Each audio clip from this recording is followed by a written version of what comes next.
Dear Chairman Weiss and members of the Human Services Committee, my name is Mandy Carroll. I am testifying as a private citizen from District 40. First, I would like to thank you for your tireless service to the people of North Dakota during this legislative session. The Air Force brought me to North Dakota in 2007 as an Air Force spouse and Air Force veteran. I owned a successful photography business, but recently retired that business to attend the Minot State Social Work Program. I'm completing my internship with High Plains Fair Housing Center. I'm an active member of the North Dakota chapter of the National Association of Social Workers, and I serve there on numerous boards.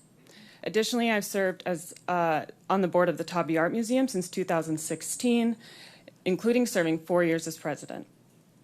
Our family has been active in the community with volunteerism in and outside of the church, both in Minot and Grand Forks, since moving to North Dakota. I'm here today to urge a do not pass on House Bill 1332.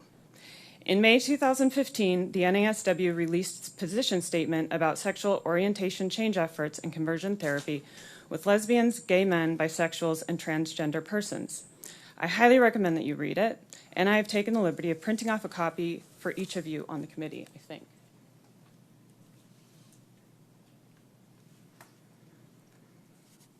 In case you don't get a chance to read it before voting on this legislation, I'll recap some vital portions.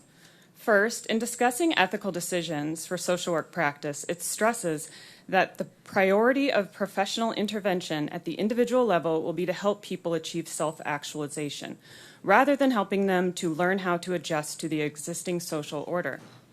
Second, the practice of conversion therapy violates the very tenets of social work profession as outlined in the NASW Code of Ethics. For brevity, I will ask you to refer to the materials provided. Third, social workers must advocate against a policy or practice interventions that create or reinforce prejudice and discrimination toward gay men, lesbians, bisexuals, and transgender persons and their families. Finally, I'd like to highlight yet again the NASW published specific guidance on this exact practice, opposing it for any use. We're not talking about nuanced ethics here. This is black and white.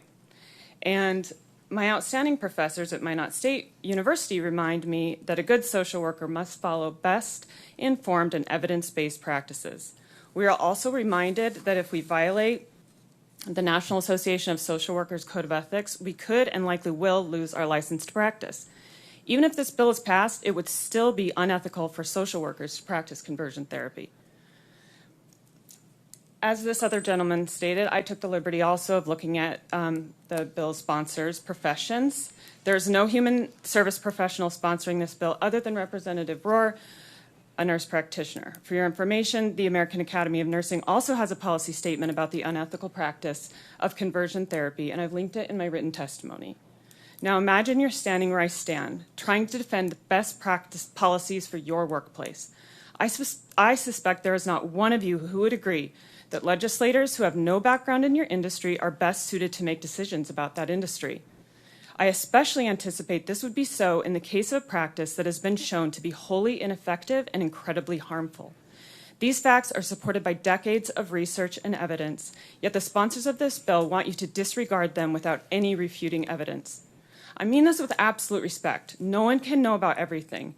In fact, as a 47-year-old woman in college, I continue to realize how much I do not know.